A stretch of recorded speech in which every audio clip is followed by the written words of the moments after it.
Ang Deuteronomy chapter 8 verse 10 ay nagsasabing, "Kapag ikaw ay nakakain at nabusog, purihin mo ang Panginoon mong Diyos, dahil sa mabuting lupa na ibinigay niya sa iyo." Ang talatang ito ay nagtuturo ng pasasalamat sa Diyos sa bawat biyayang natatanggap natin, lalo na kapag tayo ay nakakaramdam ng kasiyahan at kasapatan. Pinapaalala din ito na ang lahat ng mabubuting bagay na tinatamasa natin ay nagmumula sa Diyos. Kaya't nararapat lamang na siya ang ating purihin at pasalamatan. Mahalaga rin itong paalalan na huwag kalimutan ng Diyos sa panahon ng kasaganahan at pagiging mapagpasalamat ay nagtuturo sa atin ng pagkokontento sa buhay at nagbibigay daan upang mas mapahalagahan natin ang mga biyayang meron tayo.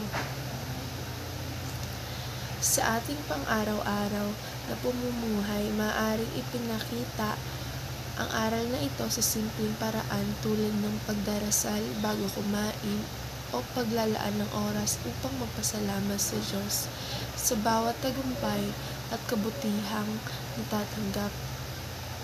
Sa ganitong paraan naman ay napapanatili natin na ang kababaghan ng loob ay naituro sa iba, lalo na sa ating pamilya, o kahalagahan ng pagkilala sa Diyos bilang pamumula ng biyaya.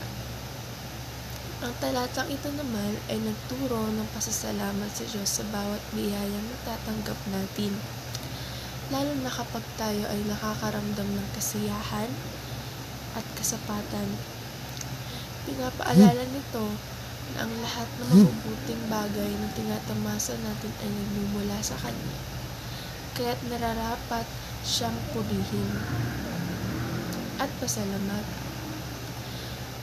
Mahalaga rin itong paalala na huwag kalimutan ang Diyos. Sa malalim na pagninilay, natutunan natin na ang tunay na kasaganahan ay hindi lamang nasusukat sa material na bagay, kundi sa kakayahan nating makakita ng biyaya sa bawat aspeto ng ating buhay. Ang pasasalamat ay hindi lamang tungkol sa pagkilala sa Diyos, ngunit isang paraan din upang mapaunlad ang ating pananampalataya at relasyon sa Kanya.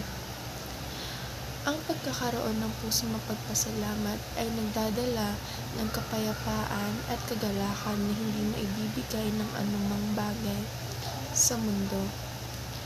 At higit sa lahat, napagtanto natin na ang Diyos ay tapat at mabuti, at ang bawat biyayang tinatanggap natin ay patunay ng Kanyang walang hanggang pagmamahal at kabutihan sa atin.